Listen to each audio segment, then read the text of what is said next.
Bonsoir à tous, bienvenue sur Aram Météo pour ce mardi matin. Le temps restera assez nuageux en fait sur un grand tiers nord avec des quelques gouttes en fait globalement qui peuvent tomber. Vraiment, c'est assez éparse, mais quand même. On a également quelques éclaircies qui peuvent revenir entre les Hauts-de-France et la Picardie, avec pourquoi pas en début de matinée une petite goutte, et puis également des fortes pluies qui vont pouvoir se mettre en place dans le nord-est, des fortes pluies, c'est-à-dire des pluies qui pourraient être parfois soutenues, accompagnées d'un coup de tonnerre. En fait, c'est vrai que tout au long de la nuit, un axe pluvio-orageux pourrait se mettre en place de la Picardie en direction de l'Alsace. En fait, dans la nuit, il aura bien plu entre les Hauts-de-France, la Haute-Normandie, le nord de l'Île-de-France et les Ardennes. Tout ça se décale donc en direction du nord-est, alors qu'on garde un beau temps près de la Méditerranée.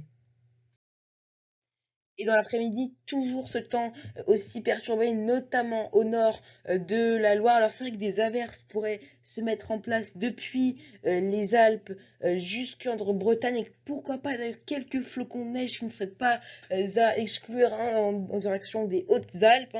Et on voit bien que si on va vraiment dans l'extrême sud, depuis l'OTAN jusque sur la Côte d'Azur, le temps devrait rester très sec avec simplement quelques cirrus au cumulus de beau temps.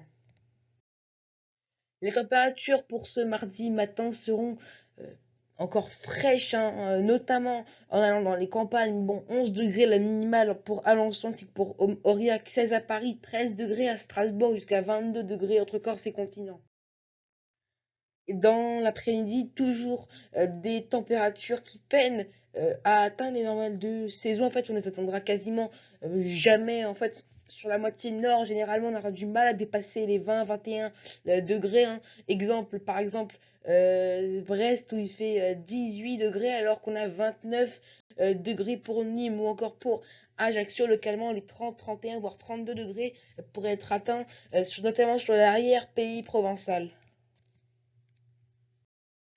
Je vous avais parlé du retour du beau temps à partir du week-end, et finalement ça a changé. En fait, c'est une incertitude. A priori, ça devait revenir ce week-end, le beau temps euh, chaud, mais ça pourrait être repoussé à cause d'une dépression, une nouvelle perturbation qui pourrait s'infiltrer dans nos terres. Rassurez-vous, la Méditerranée ne sera pas touchée, ceux qui sont en vacances, ou ceux qui partent d'ailleurs en vacances là-bas, mais cette dépression, au contact a priori des hautes pressions qui vont commencer à remonter par le sud, ne donnerait pas vraiment de la pluie, mais des nuages. Voilà, on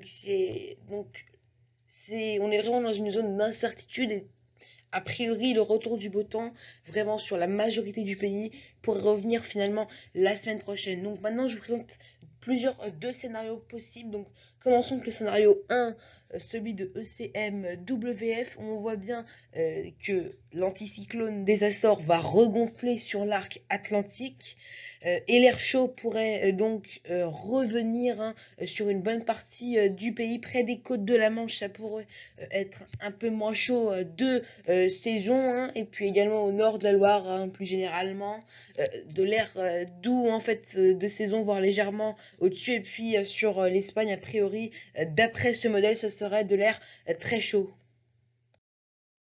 Mais il subsiste aussi un deuxième scénario, GF1, ce qui, je vous rappelle, est un excellent modèle météo. Vous savez, le modèle, c'est des données informatiques qui prévoient, qui nous aident à prévoir le temps, des données qui aident à prévoir l'atmosphère, par exemple. Donc le modèle GFS voit de l'air très chaud qui pourrait remonter jusque au sud du pays. En fait, ça pourrait monter même jusque sur le pays nantais, le sud, y compris la Corse également, y compris de l'air chaud vraiment sur tout le pays.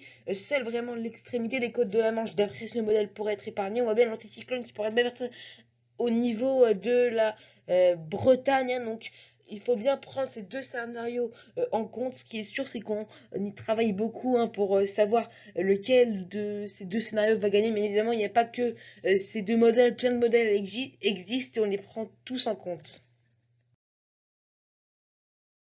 Voilà, c'est la fin de ce bulletin météo. Moi, je vous dis à bientôt sur Aram Météo.